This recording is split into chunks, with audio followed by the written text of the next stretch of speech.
નમસ્કાર દર્શક મિત્રો, ડિજિટલ શિક્ષા યુટ્યુબ ચેનલમાં હું દિશાન ગોંડલિયા આપ સર્વેનું હાર્દિક સ્વાગત કરું છું।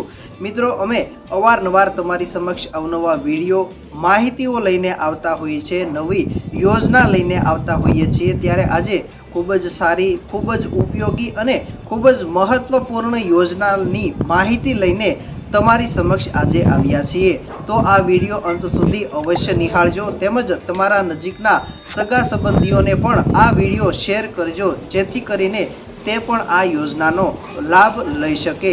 તો આજના આ વિડીયોમાં આપણે નમો લક્ષ્મી યોજના વિશે વાત કરવાના છીએ। તો આ યોજનામાં કયા કયા ડોક્યુમેન્ટની જરૂર પડે છે, કેવી રીતે તેનું ફોર્મ ભરવાનું હોય છે, ક્યાંથી તેનું ફોર્મ ભરવાનું હોય છે અને તેના માટે શું શું લાયકાત એટલે કે કોણ કોણ વ્યક્તિ આ યોજનાનો લાભ લઈ શકે તેના વિશે વાત કરવાના છીએ। તો આ જે નમો લક્ષ્મી યોજના છે તે ફક્ત દીકરીઓ માટેની જ યોજના છે।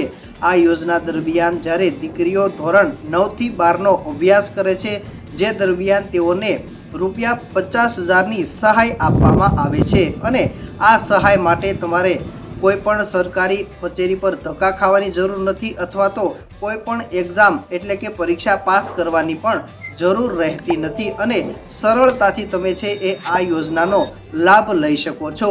તો આગળ અમે વિડીયોમાં તમને બતાવીશું કે આ યોજનામાં કેવી રીતે તમને સહાય ₹50,000 આપવામાં આવે છે, તેમજ આનો લાભ લેવા માટે તમારે કઈ જગ્યા પરથી ફોર્મ ભરવાનું છે અને કેવી રીતે તમે આ યોજનાનો લાભ લઈ શકો તેની સંપૂર્ણ માહિતી આ વિડીયોમાં આપવાના છીએ। તો આ વિડીયો અંત સુધી અવશ્ય નિહાળજો। નમસ્કાર દર્શક મિત્રો, ડિજિટલ શિક્ષા યુટ્યુબ ચેનલમાં આપ સર્વેનું હાર્દિક સ્વાગત છે। મિત્રો, આજે આપણે ખૂબ જ સારી એવી યોજના નમો લક્ષ્મી યોજના વિશે વાત કરવાના છીએ અને સૌપ્રથમ તો દરેકના મનમાં એ સવાલ થતો હશે કે આ નમો લક્ષ્મી યોજના છે શું?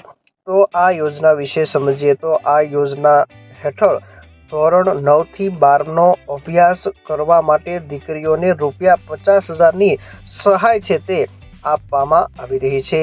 આ યોજના મળવાપાત્ર સહાય સીધી જ લાભાર્થીના બેંક એકાઉન્ટમાં જમા થશે, તેમજ આ યોજનાનો લાભ લેવા માટે કોઈ પણ પ્રકારની પરીક્ષા દેવાની જરૂર રહેતી નથી, તેમજ કોઈ પણ સરકારી કચેરી પર ધક્કા ખાવાની જરૂર નથી, અથવા તો કોઈ પણ જગ્યા પર તમારે જઈ અને ફોર્મ ભરવાની જરૂર રહેતી નથી। તો આ છે નમો લક્ષ્મી યોજના। તો હવે દરેકના મનમાં સવાલ થતો હશે કે આ યોજનાનો લાભ કેવી રીતે મળે અને કેવી રીતે તેની સહાય છે તે બેંક એકાઉન્ટમાં જમા થાય? તો સૌપ્રથમ તમારે ખાસ નોંધ એ લેવાની છે કે આ જે યોજના છે તે ફક્ત દીકરીઓ માટે છે, એટલે કે ફક્ત વિદ્યાર્થીનીઓ માટે જ આ યોજના છે, તેનો લાભ ફક્ત વિદ્યાર્થીનીઓ જ લઈ શકશે। તો સૌપ્રથમ આ યોજનાની સહાય કેવી રીતે મળે છે તેના વિશે સમજીએ તો જ્યારે દીકરી ધોરણ 9 થી 12નો અભ્યાસ પૂર્ણ કરે છે તે દરમિયાન તેઓને ₹50,000ની સહાય છે તે મળવાપાત્ર થાય છે, તેઓને ₹50,000ની સહાય પૂરી પાડવામાં આવે છે। તો સૌપ્રથમ વિદ્યાર્થીની ધોરણ 9માં અભ્યાસ કરે છે, જે દરમિયાન તેઓને દર મહિને ₹500 લેખે 10 મહિના સુધી સહાય પૂરી પાડવામાં આવશે, એટલે ₹5,000 કુલ ધોરણ 9ના અભ્યાસ દરમિયાન પૂરા પાડવામાં આવશે, તેઓને સહાય આપવામાં આવશે।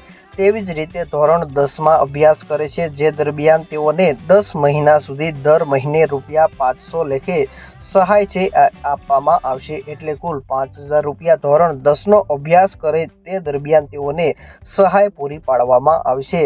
અને જ્યારે દીકરી વિદ્યાર્થીની છે તે ધોરણ 10માં ઉત્તીર્ણ એટલે કે પાસ થાય ત્યારબાદ તેઓને ₹20,000ની જે સહાય છે તે આપવામાં આવશે। તે સહાય છે તેના બેંક એકાઉન્ટમાં ડાયરેક્ટ જમા કરવામાં આવશે। તો આમ ધોરણ 9 થી 10 સુધીનો અભ્યાસ અને 10માં પાસ થાય ત્યાં સુધીમાં તેઓને ₹20,000ની સહાય છે તે પૂરી પાડવામાં આવશે।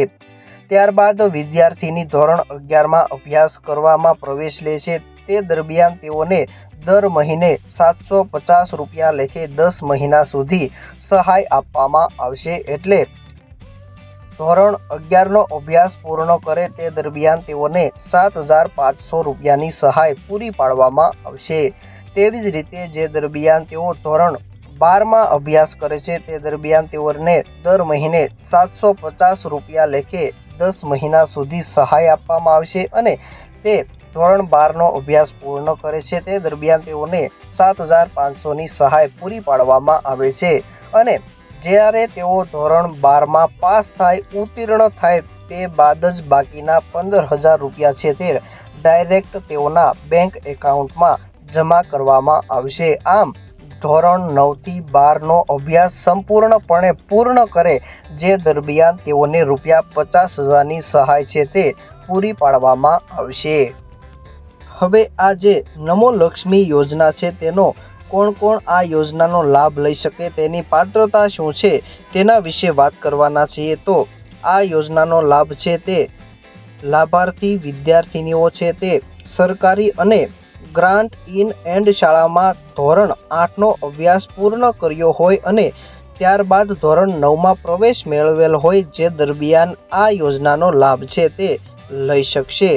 તેવી જ રીતે છે તે રાજ્યની માન્ય ખાનગી પ્રાથમિક શાળામાં આરટીઈ અંતર્ગત પ્રવેશ મેળવી ધોરણ 8 સુધીનો અભ્યાસ સંપૂર્ણપણે પૂર્ણ કરેલો હોય અને ત્યારબાદ ધોરણ 9માં પ્રવેશ મેળવેલ હોય જે દરમિયાન છે તે વિદ્યાર્થીની આ યોજનાનો લાભ લઈ શકે છે।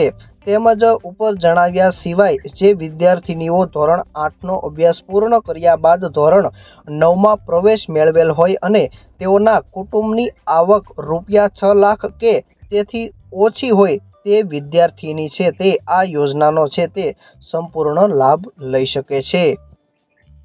તો મિત્રો નમો લક્ષ્મી યોજના છે તે યોજનાનો લાભ લેવા માટે જે જરૂરી ડોક્યુમેન્ટ હોય છે તેના વિશે વાત કરવાના છીએ। તો આ યોજનાનો લાભ લેવા માટે કયા કયા ડોક્યુમેન્ટની જરૂર પડે છે તો તેના વિશે વાત કરીએ તો સૌપ્રથમ લાભાર્થી જે વિદ્યાર્થીની છે તેનું આધાર કાર્ડ તેની જરૂર પડશે। ત્યારબાદ આવકનું પ્રમાણપત્ર એટલે કે આવકનો દાખલો હોવો જોઈએ તેમજ જન્મ તારીખનો દાખલો છે તેની જરૂર પડશે। ત્યારબાદ સ્કૂલ માર્કશીટ એટલે કે જે તમારું પરિણામ હોય છે તેની જરૂર પડશે। ત્યારબાદ સ્કૂલ આઈડી જે છે એ તમને સ્કૂલમાંથી આપવામાં આવે છે તે સ્કૂલ આઈડીની જરૂર પડશે। ત્યારબાદ ખાસ એ વાતની નોંધ લેવાની છે કે લાભાર્થીની માતાની બેંકની વિગતો છે તે ખાસ દેવાની છે કારણ કે આ જે યોજનાનો લાભ તમે લો છો તેની જે સહાય આપવામાં આવે છે તે લાભાર્થી વિદ્યાર્થીનીના માતાના બેંક એકાઉન્ટમાં છે તે આ યોજનાનો લાભ છે તેની સહાય છે તે જમા થશે એ બેંક એકાઉન્ટમાં છે તે પૈસા નાખવામાં આવશે। જો આ માતા હાજર ન હોય તો જે લાભાર્થી વિદ્યાર્થીની છે તેના બેંક એકાઉન્ટની છે તે વિગતોની જરૂર પડશે। ત્યારબાદ મોબાઈલ નંબરની પણ જરૂર પડશે। તો આ હતા જરૂરી ડોક્યુમેન્ટ। તો આ યોજનાનો લાભ લેવા માટે તમારે કોઈ પણ જગ્યાએ જવાની જરૂર નથી। આ યોજનાનો લાભ લેવા માટે તમારે ફોર્મ જે તમે સ્કૂલમાં અભ્યાસ કરો છો તે સ્કૂલમાંથી જ આ યોજનાનો છે તે લાભ લેવા માટે ફોર્મ ભરવામાં આવે છે। તો ઝડપથી જ તમારા વર્ગ શિક્ષક અથવા તો આચાર્યનો સંપર્ક કરો અને આ યોજનાનો લાભ લેવા માટે તમારી સ્કૂલમાંથી જ આ યોજનાનું ફોર્મ ભરવાનું રહેશે।